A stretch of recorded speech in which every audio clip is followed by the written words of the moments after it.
청지기 재정교실 두 번째 교실에 오신 청지기님들을 환영합니다. 그동안 잘 지내셨습니까? 우리 지난 시간에는 우리가 복과 보물에 대해서 함께 나눴습니다. 우리가 무슨 복과 보물을 추구하느냐에 따라서 우리 인생도 결정이 되고 우리의 방향이 정해진다고 나눴습니다. 우리가 진짜 보물을, 제대로 된 보물을 발견하면 바른 방향을 가게 될 것이고, 잘못된 보물과를 쫓게 되면 우리는 다 잘못된 길로 갈 수밖에 없을 것이라는 것을 함께 나눴어요. 그런데 이 모든 것의 시작은 우리가 하나님과 나와의 관계, 주님과 나와의 관계가 어디냐에부터 시작이 된다고 같이 나눴습니다. 우리가 주님을 나의 구세주로, 나의 주인으로 모시는 사람에게 있어서는 성경의 모든 약속과 하나님께서 앞으로 우리를 위해 준비하신 것들이 다 우리에게 효과가 있지만, 만약에 그렇지 않은 경우에는 우리의 성경의 약속과 아무 상관이 없는 삶을 살 수밖에 없다는 것을 또 우리가 함께 생각을 해봤습니다. 그래서 진짜 보물을 발견하고 우리가 그래서 영원히 남는 일에 우리의 인생을 투자하는 것이 가장 지혜로운 삶이다. 그것을 이야기를 했었죠. 그래서 우리 청지기 재정교실을 다른 말로 하면 이 땅에서 영원까지 이어지는 성경적인 재정관리, 이렇게 표현하기도 합니다. 그래서 우리는 이 땅에서도 주님의 뜻대로 주님이 약속을 누리며 살지만 그거로 끝나는 것이 아니라 그것을 영원까지 누리는 방법을 함께 생각하고 고민하는 것이 바로 이번 청지기 재정교실에서 하고 있는 방향이기도 합니다. 그래서 우리가 계속 이것을 같이 나누면서 정말 하나님의 뜻이 뭔지, 단순하게 이 땅에서 정말 그 딱지 같은 그런 쉽게 없어져 버리는, 가지고 갈 수 없는 그런 것에 우리의 인생을 그런 것이 아니라 영원히 남는 일에 우리의 남은 생을 투자하는 지혜로운 청지기들이 다 되어졌으면 합니다. 그래서 오늘은 두 번째 시간으로 소유와 청지기직, 하나님께서 모든 영역에서 하나님은 우리의 주인 되시고 나는 청지기라는 사실, 이것이 우리는 많이 들어왔지만 우리의 삶 속에서 이것이 어떻게 적용을 해야 되는 것인지, 그에 대해서 함께 나누어 보도록 하겠습니다. 지난 시간에 이어서 오늘도 우리가 마태복음 6장에 나오는 말씀에서 두 주인에 대한 이야기를 함께 나눴으면 합니다.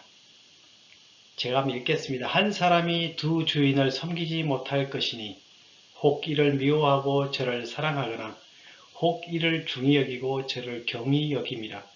너희가 하나님과 재물을 겸하여 섬기지 못하느니라. 여기서 만약에 어떤 사람이 두 주인을 섬긴다고 하면 그 사람을 공평하게 똑같이 섬길 수 있는 것이 아니라 반드시 우리는 하나를 더 사랑하고 하나를 덜 사랑하고 하나를 섬기면 다른 사람을 미워하고 이렇게 될 수밖에 없다는 것이죠.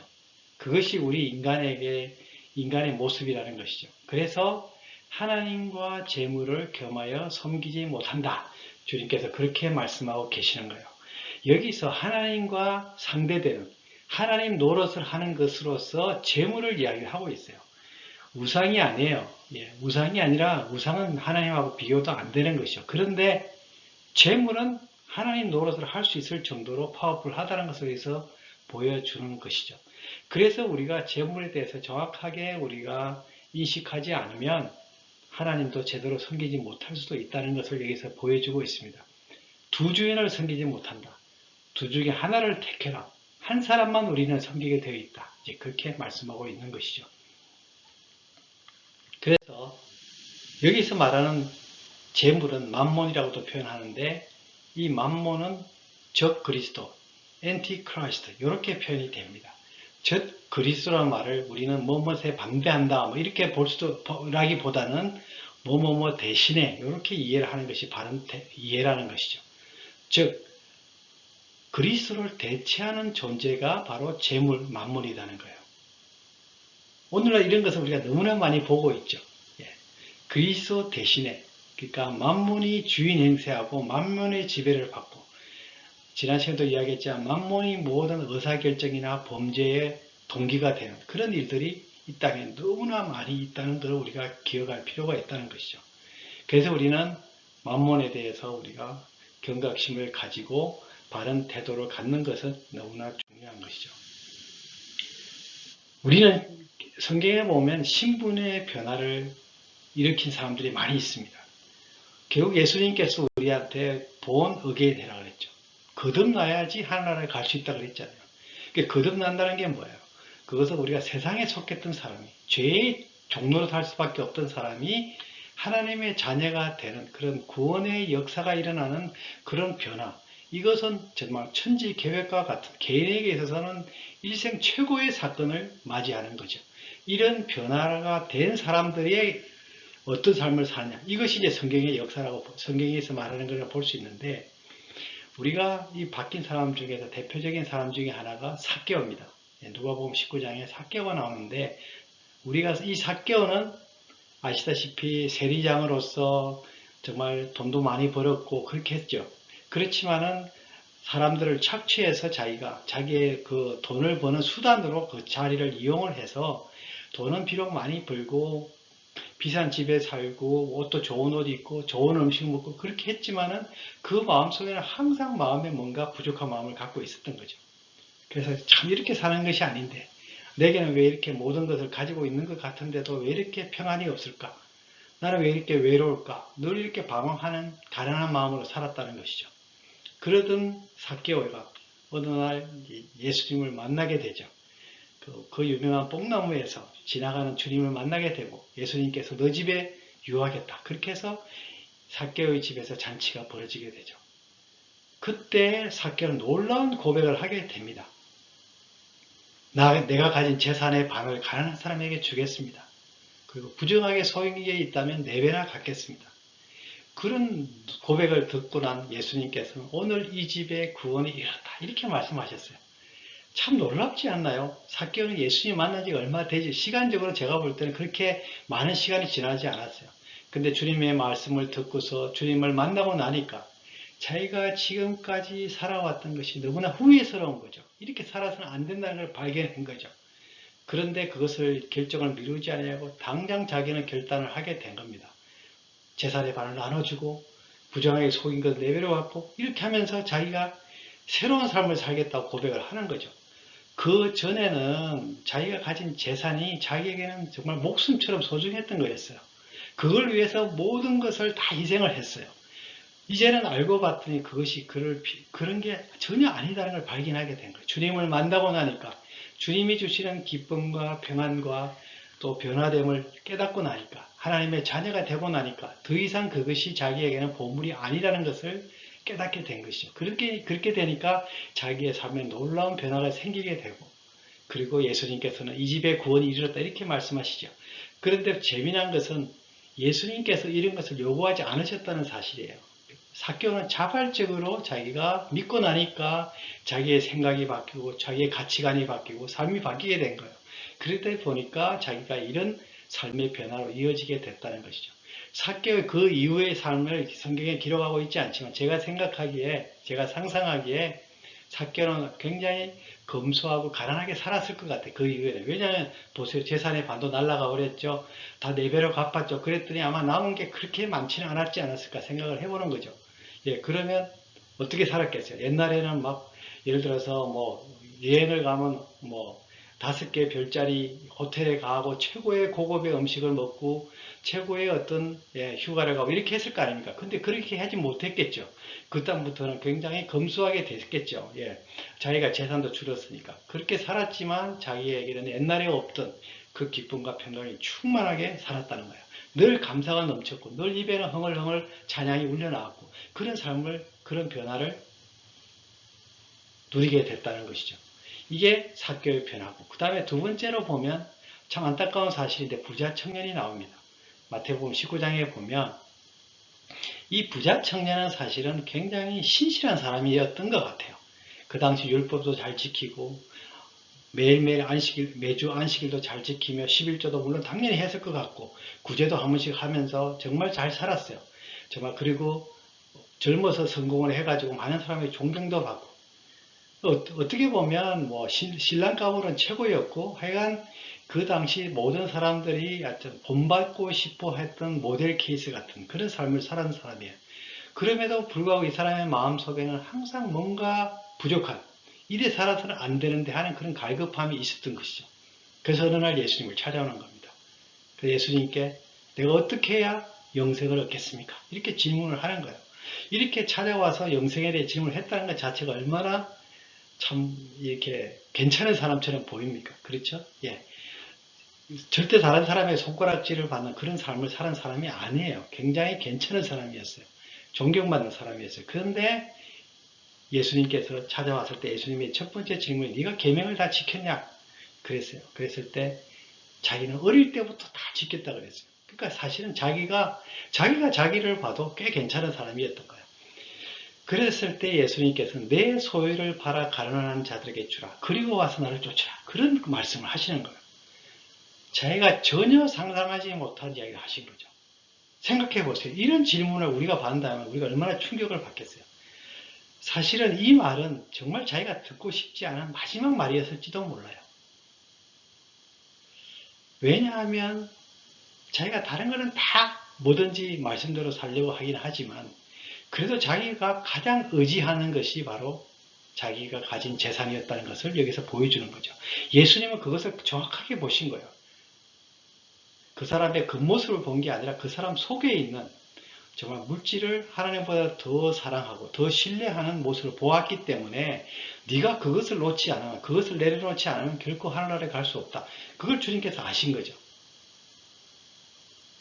어떻게 보면 이 부자 청년이 그래서 나중에 슬퍼하며 근심하면서 돌아갔다 그랬어요.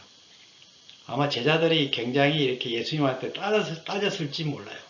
이렇게 주님을 따르겠다고 찾아온 사람을 그렇게 매몰차게 그렇게 쫓아내면 어떡하시냐고. 만약에 이 사람이 간증을 하고 우리 팀이 되면 우리는 얼마나 우리 사역이 커졌겠냐고. 이렇게 제자들이 기대하고 그랬는데 주님은 너무 매몰차게 그 사람을 쫓아낸 것처럼 보였다는 것이죠. 예수님은 더 한 말씀 하십니다. 부자가 천국에 들어가기가 너무 어렵다고.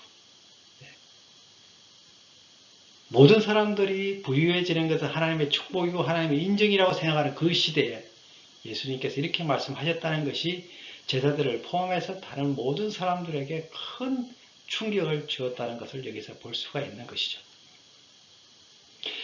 예수님은 부자 청년을 사랑했다고 앞에 표현이 돼요. 사랑했기 때문에 이 도전을 하신 거예요. 네 마음의 깊은 곳에 있는 네가 가장 신뢰하는 것을 두 주인을 섬길 수 없어. 네가 하나를 선택을 해야 돼. 나를 선택하고 재물을 버리고 나를 쫓으라. 그게 주님께서 하신 말씀이죠. 사랑했기 때문에 하신 도전이었어요. 부자 청년을 망하게 만들려는 게 목적이 아니었어요. 부자 청년을 살리려고 하는 것이 주님의 목적이었어요. 근데 청년은 근심에 돌아갔다 그랬습니다. 그 이후에 돌아왔는지 다시 주님께 왔는지 안 왔는지 그건 우리가 알 수가 없지만 부자 청년은 근심에서 돌아가 버리는 그런 슬픈 현상을 여기서 볼 수가 있는 것이죠. 또 다른 변화를 보면 에베소 마술사가 있습니다. 사도행전에 나오는데 에베소에는 마술사가 굉장히 많았다 그러죠. 그래서 마술사들은 그 책을 가지고 점을 치고 뭐 이런 걸 많이 했는데 마술도 불고 했는데 그 마술사들이 복음을 듣고 나서 예수를 믿기로 결단을 한 거죠. 그리고 그들이 한 행동이 자기들이 지금까지 자기 생계가 됐고 자기가 애지중지했고 가장 소중하게 생각했던 책들을 다 마술책들을 다 모아서 불에 태워버린 거예요. 그게 오늘날 돈으로 환산하면 약 600만 불이 됐다 이렇게 말하기도 하는데 그렇게 어마어마한 것을 다 자기들은 아낌없이 지금까지 소중하게 했던 걸 아낌없이 그것을 다 불에 태워버린 거죠. 이런 결단이 어떻게 나왔겠어요? 복음을 받은 사람은, 예수님을 만난 사람은, 구원받은 사람은 그것이 너무나 소중했기 때문에 지금까지 소중하게 생각했던 것들을 이렇게 버릴 수가 있는 것이죠. 공교롭게도 다 19장이에요. 누가복음 19장, 마태복음 19장, 사도행전 19장. 거기에서 사람들의 변화, 주님을 만났던 변화, 또 변화되지 못한 모습, 기회가 있었는데도 불구하고 그 기회를 잘 받지 못한 안타까운 사건들이 여기 19장에 각각 기록이 되어 있다는 것을 볼 수 있습니다. 여기서 우리가 하나 확실하게 알 수 있는 게 주님을 만난 사람은 이런 완전히 새로운 변화가 될 수밖에 없다는 거예요. 그 전과 후가 너무 분명하다는 겁니다. 역사가 AD와 BC로 나뉘어지듯이 주님을 만난 사람은 이렇게 만나기 전과 후가 바뀌는 거예요. 그래서 예수님께서 거듭난다는 표현을 쓴 거잖아요. 완전히 새로 태어난다는 말을 하는 거예요. 가치관이 바뀌고 방향이 바뀌고 소중한 생각이 바뀌는 모든 것이 바뀌는 근본적인 변화가 바로 구원을 통해서 우리의 신분이 바뀐다는 것을 보게 된다는 것이죠. 그래서 바뀌는 사람은 바뀐 대로 행동이 따라온다는 거예요. 모든 나무는 열매를 보아 안다 그랬잖아요. 그러니까 진짜 우리가 구원을 받았으면 구원의 열매가 자연스럽게 맺히는 거죠. 이게 억지로 맺히는 게 아니라 자연스럽게 맺히는 거예요. 사교든 에베소의 마술사든 또 지난 시간에 했던 보물을 발견한 농부든 발견한 사람은 정말 변화된 사람은 그것을 자발적으로 정말 기쁨으로 이전 것을 버리고 주님이 주신 것을 따라가는 그런 변화를 이루어 나간다는 사실이죠. 이것은 굉장히 자연스러운 거예요. 이게 뭐 억지로 하는 게 아니고 자연스럽고 자발적이고 기쁨이고 감사함이 따르고 그런 변화를 하는 거죠. 그래서 많은 사람들 중에 우리의 신앙의 선배들을 보면 정말 너무나 좋은 환경에 있다가도 그걸 다 버리고 선교지로 가거나 어려움을 주님의 일을 그렇게 자기 가진 것을 다 나누어서 그렇게 주님의 일에 쓰는 사람들을 보면 그런 주님을 만났기 때문에 이런 변화가 생긴 거죠. 자연스러운 현상으로 나타났다는 사실을 볼 수 있습니다. 그래서 우리가 청지기는 도대체 뭐냐? 정의를 한다 그러면 다른 사람의 부나 재산을 위탁받아 주인에게 최고의 유익이 돌아가도록 관리할 책임을 맡은 사람이다. 이것이 청지기의 정의라는 것이죠. 중요한 것은 다른 사람의 부나 재산을 청지기는 반드시 주인이라는 것이 없이는 청지기란 말이 있을 수가 없죠. 주인이 있기 때문에 청지기가 있는 거잖아요. 그래서 다른 사람, 주인의 부나 재산을 위탁받아서 우리에게 소유를 넘겨준 게 아니에요. 소유권을 넘겨주지 않았어요. 단지 우리한테 잘 사용해서 잘 남기라고 주인이 맡겨준 거죠, 사실. 그래서 우리는 항상 생각할 게 나의 유익이 아니라 주인에게 최고의 유익이 돌아가도록 관리할 책임을 맡은 사람이 바로 청지기인 거예요. 그래서 우리는 항상 주인을 생각하고 주인의 뜻을 생각하고 잘 관리해야 할 책임이 있고 그리고 궁극적으로는 주님 앞에서 나중에 결산을 해야 되고 우리가 이것을 기억하고 살아가는 것이 바로 청지기다는 사실이죠. 어떨 때는 청지기가 약간의 뭡니까? 좀 부정적으로 생각하면 막 우리가 너무나 노예적인 것, 너무나 이렇게 속박된 걸로 생각하지만 그러나 그것은 굉장히 겉으로 나타나는 모습이고 주님이 모든 걸 주셨기 때문에 우리는 거기에 대해서 생각해 보세요. 우리가 주님이 십자가에서 아낌없이 모든 걸 다 주셨잖아요. 정말 아낌없이 다 주셨어요. 그래서 그것을 받은 우리들은 그것을 가지고 우리가 주님이 다 주셨기 때문에 주님이 맡기신 모든 걸 가지고 그분의 뜻대로 우리가 사용하는 것은 어떻게 보면 너무 자연스러운 거지 않습니까? 그렇지 않나요? 내 것은 아무것도 없다는 거예요. 우리가 또 이 땅을 마치고 주님 앞에 설 때는 우리가 모든 걸 내려놓고 주님 앞에 설 거 아닙니까? 그래서 늘 우리가 내가 주인이 있다는 것 그리고 그 주인님께서 나한테 모든 걸 맡기셨다는 것 맡기신 것에는 나의 모든 것이에요. 우리의 가족과 모든 것, 내 달란트와 시간, 재능, 소유 모든 것이 주님께서 우리에게 맡겨주셨다는 거죠. 맡겨주셨고 주인에게 최고의 유익이 돌아가도록 우리는 관리를 할 책임이 있다는 것을 기억을 할 필요가 있습니다. 성경에 보면 이제 청지기 비유가 여러 가지가 나오죠. 거기에서 약삭빠른 관리인의 비유 그렇게 했는데 다른 데서는 보통 불의한 청지기의 비유 이렇게 표현하기도 하고요. 우리가 여기에 나오는 말씀을 보면 어떤 주인이 있고 청지기가 있었는데 이 청지기가 일을 잘 못한다는 이야기를 들었어요. 그래가지고 주인이 이 사람 안 되겠다 해고시켜야 되겠다 이제 그랬어요. 그리고 그 소식을 알게 됐어요. 이 청지기가. 그러니까 내가 이제 나이도 들고 했는데 뭐 빌어 먹을 수도 없고 어떻게 해야 되겠냐 고민을 하다가 이제 주인한테 빚진 사람들을 불러오래요. 그래가지고 그것을 다 탕감을 시켜주죠. 50%를 깎아주기도 하고 뭐 30%를 깎아주기도 하고 이렇게 깎아줘서 그렇게 하는 목적이 있었어요. 내가 이제 해고가 되고 나면 이 사람들이 나를 좀 잘 대해주지 않겠냐. 그걸 미리 예상을 하고 기대를 하고 이제 그런 일을 하게 된 거예요. 이제 그걸 보면서 주인이 이 사람 참 세상에 그거 하지만 참 지혜롭다 이렇게 생각을 했다는 거예요. 이것을 잘 어떨 때는 이제 그게 불의한 재물로 친구를 사귀라. 이 말씀이 참 우리한테는 조금 이렇게 어려운 난제 중에 하나로 이제 성경을 보는 사람들이 이제 저도 잘 이해가 잘 안 되기도 하고 그렇게 이제 했는데, 거기에 불의의 재물로 친구를 사귀라. 그러면 나중에 영존하는, 영원히 남는 것으로 인도를 해줄 것이다. 이제 그렇게 성경에 나와 있는데, 그 불의한 재물을 다른 영어 성경에 보면 세상의 재물 이렇게 이야기했어요. 그러니까 우리가 이 땅의 삶에서 주어진 재물을 가지고 언젠가 우리가 그것을 가지고 친구를 잘 사귀면, 선행이라고 표현되어 있죠. 우리가 그 하나님께서 기뻐하시는 일들을 많이 하면 해고가 됐을 때, 우리가 모든 사람이 언젠가는 우리가 죽게 될 거 아닙니까? 하나님 나라에 갔을 때 우리를 갖다가 하나님 앞으로 우리가 했던 일들, 우리가 세상의 재물을 가지고 했던 일들이 하나님 앞에서 잘 그렇게 쓰임받게 된다는 그런 이야기라는 거죠.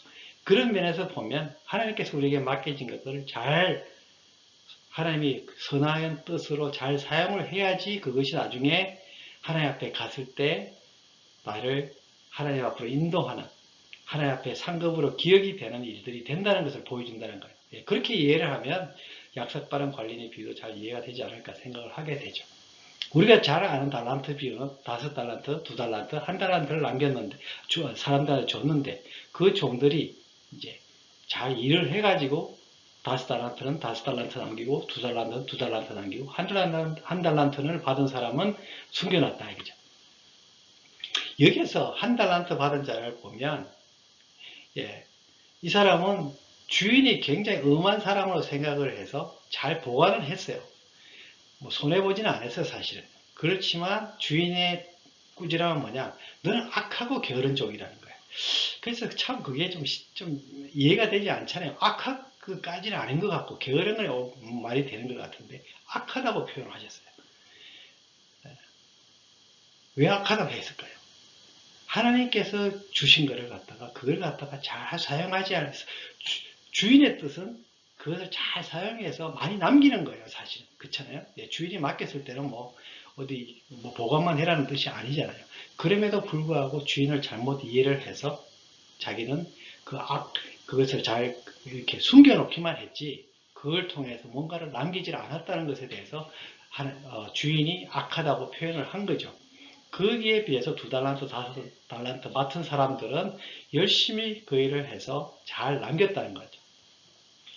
여기에서 달란트를 봤을 때 우리는 1달란트 별거 아닌 것처럼 생각할지 모르지만 1달란트가 6,000데나리온이에요. 1데나리온은 하루 성인의 품삯이거든요. 그러니까 6,000데나리온은 6,001. 예를 들어서 1년에 300일을 일한다면 20년, 200일을 일한다면 30년의 연봉이에요, 사실은. 그러니까 어마어마하게 큰 돈이죠. 1달란트도 작은 돈은 아니에요, 사실은. 그거를 다 각각한테 맡겼다는 거죠. 그런데 어떤 사람은 이렇게 남기지 않고 어떤 사람은 많이 남겼다는 것이죠. 그래서 2달란트, 5달란트 받은 사람에게 받은 축복은 정말 네가 적은 일에 충성해서 내가 큰 길을 맡기겠다. 자, 그러면서 이제 그걸 갖다 칭찬하시잖아요. 그러면서 1달란트 받아 악하고 게으른 종이라 했잖아요. 그 사실은 이 모든 걸 보면 1달란트 받은 사람은 리스크 테이킹을 안 하고 게을르게 킵하고만 있었잖아요. 근데 2달란트, 5달란트 받은 사람은 위험 부담이 있는 거죠. 장사를 했다. 그 말은 무슨 말입니까? 위험 부담을 했다는 거예요. 그러니까 위험 부담을 했다는 것 때문에 어떤 사람들은 나는 위험 부담 안 하고 싶어. 잘 보관만 하겠어. 이렇게 생각할 수도 있다는 거예요. 근데 주인의 뜻은 그게 아니에요. 주인께서는 이미 어떻게 장사를 해야 되는지 가이드라인을 말씀을 통해서 잘 이야기를 해주셨어요. 그래서 그 가이드라인에 따라서 우리가 말씀에 따라서 우리가 열심히 일을 하고 나면 그것은 반드시 열매를 맺게 돼 있다는 거예요. 그래서 30배, 60배, 100배 이 말씀도 나오죠. 그래서 우리가 많이 하나님의 원리대로 우리에게 맡겨진 것을 가지고 잘 사용하면 반드시 열매로 나타나는 것이 자연현상인 것이죠. 그게 기적이 아니에요. 자연현상으로 농사 짓는 사람이 수확을 하듯이 그렇게 나온 거예요. 리스크는 물론 있죠. 그렇지만 그것을 갖다 리스크를 두려워하지 않고 하나님의 원리대로 우리가 살아가면 세상적으로는 어떨 때는 실패하게 보일 수도 있고 성공하게 보일 수도 있고 많이 남길 수도 있고 적게 남길 수도 있지만 하나님이 보실 때는 그렇게 보는 세상적인 관점으로 보는 게 아니라 얼마만큼 하나님의 말씀의 원리대로 잘 행동을 했냐, 어떻게 잘 뿌렸냐, 거기에 따라서 주님께서 우리를 평가하실 것이라는 것이죠. 그래서 달란트는 각각 다르게 줬지만 자기가 가진 것이 2달란트 받은 사람이 예를 들어서 뭐 1달란트만 남겼다든가 그래서 3달란트를 만들었다든가 아니면 5달란트 받은 사람이 뭐 3달란트 남겨서 8달란트가 됐다든가 이렇게 했으면 아마 충성을 풀리 안 했을 수도 있는 거잖아요. 그러니까 많이 받은 사람에게는 많이 요구되는 거예요, 사실은. 그러니까 많이 받은 게 우리한테는 어떻게 보면 자랑이라기보다도 더 책임이 많다 이렇게 생각을 해야지. 내가 많이 받았으니까 나는 더 다른 사람보다 더 뛰어나고 더 똑똑하고 이렇게 생각하면 안 된다는 것을 여기서 볼 수가 있는 것이죠. 그래서 달란트 비유에서 보면 이제 우리가 가진 것을 그렇게 잘 사용할 필요가 있다는 것이죠. 그리고 그것이 다른 사람 비교할 것도 없고 한 달란트를 받았던 5달란트를 받았던 우리는 받은 것에서 우리에게 열심을 다해서 하나님의 원리대로 주인의 뜻에 맞는 게 중요하죠. 주인의 뜻에 합당하게 우리가 일하는 것이 중요하다는 것이죠. 그리고 또 하나 비유는 열문화의 비유입니다. 이 열문화라는 것은 이제 한 3개월 성인의 품삯이다 이렇게 볼 수가 있겠어요. 그러면 뭐 예를 들어서 뭐 하루에 한 시간에 $10 미니멈 웨이지를 받는다면 5,200불 뭐 이렇게 되겠죠. 뭐 더 받은 사람도 있겠지만 하여간 그렇게 너무 큰 돈은 아니라고 할지라도 이렇게 다 똑같이 한 문화씩 나눠졌죠. 그런데 결과는 많이 달랐어요. 어떤 사람은 많이 남기고 어떤 사람은 적게 남겼어요. 그러니까 어떨 때는 동일하게 주신 것에 대해서도 이렇게 다른 결과가 나올 수 있다는 것이죠. 우리가 달란트 비유에서는 다르게 줬지, 다르게 주고, 다르게 맡긴 대로 사실 하나님께서 요구하셨고, 열문화에서는 동일하게 주면서 또 우리가 충성한 것에 따라서 열매들이 더 많이 맺힐 수도 있다는 사실을 볼 수 있습니다. 그러니까 우리에게 어떤 것들은 뭐 예를 들어 시간이라든지 무슨 환경이라든지 이런 것들 어떨 때는 동일한 게 경우를 할지라도 결과가 다르게 나올 수 있다는 것이죠. 그래서 그게 우리의 충성심을 여기서 이제 우리에게 보여주는 것이 얼마만큼 우리가 맡겨진 것에 충성스럽게 잘 했냐에 따라서 열매들이 다르게 나타난다는 것이죠. 그래서 우리가 청지기직 했을 때는 항상 우리가 3가지 기억하는 데 있죠. 주인님께서 맡기셨다. 그리고 주인의 뜻대로 살아야 된다. 그리고 마지막에는 결사를 하게 된다. 그 생각을 잊으면 안 된다는 것이죠. 그래서 청지기에 요구되는 자질이 있다면 우리에게 주인이 있기 때문에 우리는 책임감이 있어야 되고 또 주인한테 대해서 충성스럽게 해야 되고 그죠? 그 다음에 부지런해야죠. 게을르면 안 되고 그리고 투자의 지혜가 있어야 됩니다. 투자의 지혜가 있다는 말은 우리가 모든 의사결정을 할 때 주님이 맡기신 것을 의사결정을 할 때 그것을 내 마음대로 다른 사람 이야기를 듣고서 무조건 이렇게 결정해서 하면 안 된다는 거예요.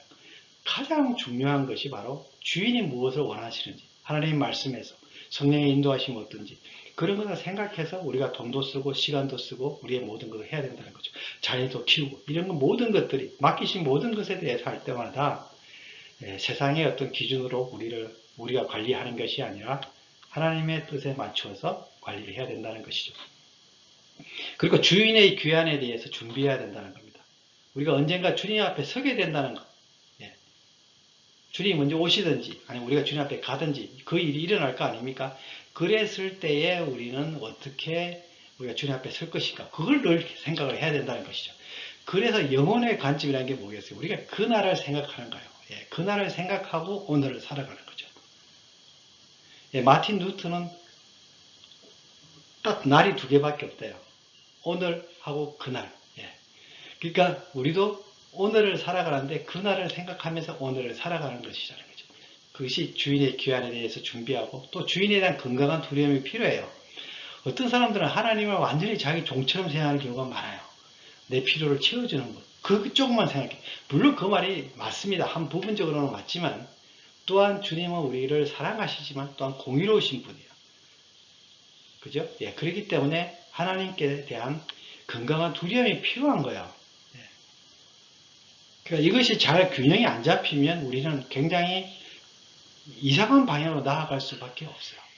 하나님과 우리는 너무 친밀하다는 것만 생각을 하고 하나님이 심판하시는 분이시고 우리를 언젠가는 재판하시고 창조주시라는 걸 우리가 잊어버리면 하나님과의 관계가 정상이 되지 않을 수가 있죠. 그렇기 때문에 그 2가지를 잘 생각을 해야 된다는 거죠. 그리고 주인 앞에 개인적으로 결산하는 날을 기억하는 것이 중요합니다. 우리가 언젠가는 다 쓸 것이라는 것. 오스카 쉴들러가 마지막에 그날을 과거를 돌아보며 후회했던 것처럼 많은 일을 했음에도 불구하고 우리도 그렇게 되지 않아야 되지 않겠어요, 우리는? 예, 그래서 우리는 그날을 생각하면서 후회스럽지 않게 오늘 하루하루를 살아가야 되지 않겠냐는 것이죠. 그리고 청지기적 비유에서 우리가 배워야 될 것들이 있습니다. 오늘날의 행동과 선택은 영혼까지 영향을 줍니다. 그래서 이 땅에서 영혼까지 이어지는 성경적인 재정관리라는 제목을 붙인 거죠. 모든 행동에 대해서는 반드시 결과가 따릅니다. 그렇습니다. 없어지는 게 없어요. 우리 말을 한 것도 다 남아있다지 않습니까? 기억이 된다지 않습니까? 그런 것처럼 우리의 모든 행동에 대해서도 반드시 결과가 따른다는 것. 지혜롭게 선택하고 올바르게 살아야 될 책임이 우리 모두에게 있다는 것이죠. 그리고 우리의 정체성을 분명히 하고 내가 주인이 아니고 청직이라는 사실을 분명히 하고 이것이 내가 모든 행동을 하는 동기가 되어야 된다는 것이죠. 관리가 아니라 권리가 아니라 책임감으로 일하는 것입니다. 우리는 우리의 소유가 아니기 때문에 우리가 주장하는 게 아니에요. 우리가 많은 일들을 했다 할지라도 주의 당연히 해야 될 것을 했습니다. 이렇게 고백을 해야지 내가 대단한 걸 한 것처럼 교만하고 하면 안 된다는 것이죠. 그리고 자족함과 감사함으로 살아야 된다는 것이죠. 자족함과 감사함. 어떤 상황이 됐든지 간에 우리가 고난 속에 있든지 아니면 풍부함 속에 있든지 일이 잘 풀리든지 일이 잘 풀리지 않든지 어떤 상황에 있든지 간에 우리는 자족하고 감사하게 살아라고 주님께서 말씀하고 계시죠. 왜냐하면 주인이 다 책임지시겠다는 거죠. 어떻게 보면 청지기는 마음이 좀 편해요. 어떤 면에서는. 왜냐하면 주인의 역할이 우리가 하는 역할보다 훨씬 더 크거든요. 궁극적인 책임은 그분이 져주시겠다는 거잖아요. 요한 웨슬레가 이제 그걸 하다가 이제 소식이 들어왔어요. 거기 갑자기 집이 불에 타 없어졌다는 거예요.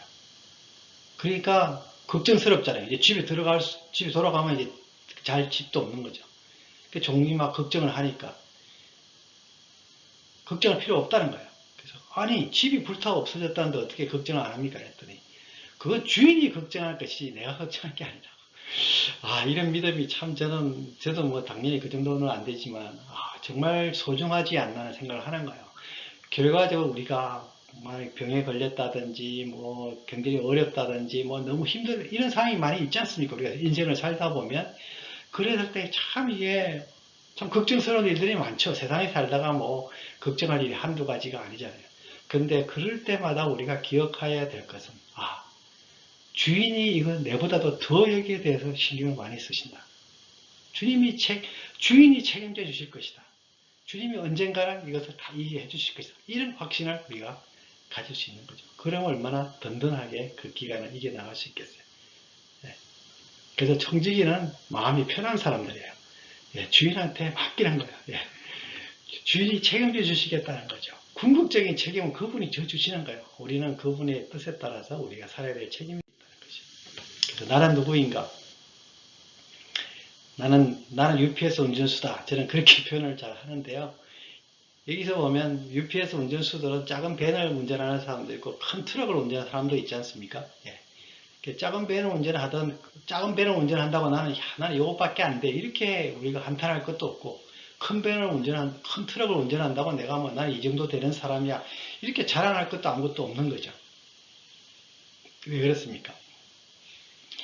모든 것은 이 사람이 가지고 있는 것들은 다 자기 것이 없는 거잖아요. 자기는 델리버리맨이에요.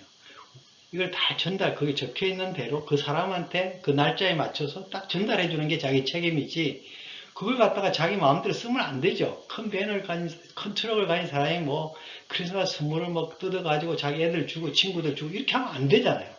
자기의 책임은 그것을 정확하게 전달하는 것이 책임이라는 거예요. 그래서 작게 가졌다 해서 우리가 열등감을 가질 필요도 없고, 큰 트럭을 몬다고 해서 내가 뭐 그렇게 교만하거나 뭐 내는 특별하다고 생각하면 안 된다는 것이죠. 달란트를 많이 받았다고 해서 그에 대해서 우리가 교만해도 안 되고, 적게 받았다 해서 그걸 가지고 비교하면서 상대적으로 이렇게 박탈감을 가지서도 안 되는 게, 우리에게 맡기신 분이 있으시고 우리는 그 맡겨진 것에 충성하다라고 부르심을 받은 거지, 우리가 어느 사람처럼 해라. 뭐 너는 왜 다른 사람 비교하니까 이렇게 못했냐. 이렇게 평가하시는 게 절대 아니라는 사실이죠. 그렇기 때문에 우리는 우리에게 주어진 이 모든 것들이 주님이 주셨구나. 이제 그렇게 생각하고 우리가 많이 가졌을 때든 적게 가졌을 때든 거기에 대해서 우리가 그것 때문에 비교해서 상대적으로 우리가 그거를 평가하고 판단해서는 안 된다는 것을 여기서 볼 수가 있습니다. 그 다음에 우리가 생각할 게 이제 우리는 존귀한 청직으로 부름을 받았다는 것이요. 하나님은 우리를 로봇으로 만들지 않으셨어요. 우리에게 맡기셨지만 또한 그것을 우리가 또 그 맡긴 것을 어떻게 잘 사용할 것이냐에 대해서 우리에게 굉장한 자유를 주신 거죠. 그 자유를 가지고 주인의 뜻에 맞춰 잘 사용할 수도 있고 아니면 내 마음대로 살 수도 있는 그런 엄청난 자유까지 주신 거죠. 하나님 주인을 배반할 수 있는 자유까지 주신 거예요. 그러니까 그런 거 보면 하나님은 굉장히 아주 위험 부담을 안고 우리한테 맡기신 거죠. 사실은. 잘 될 수도 있지만 못 될 수 있다는 위험 부담을 안고. 그러면 우리는 하나님의 자녀로서 천하보다도 귀한 존재로 우리를 주님께서 부르셨다. 이 생각을 해야 되는 거죠.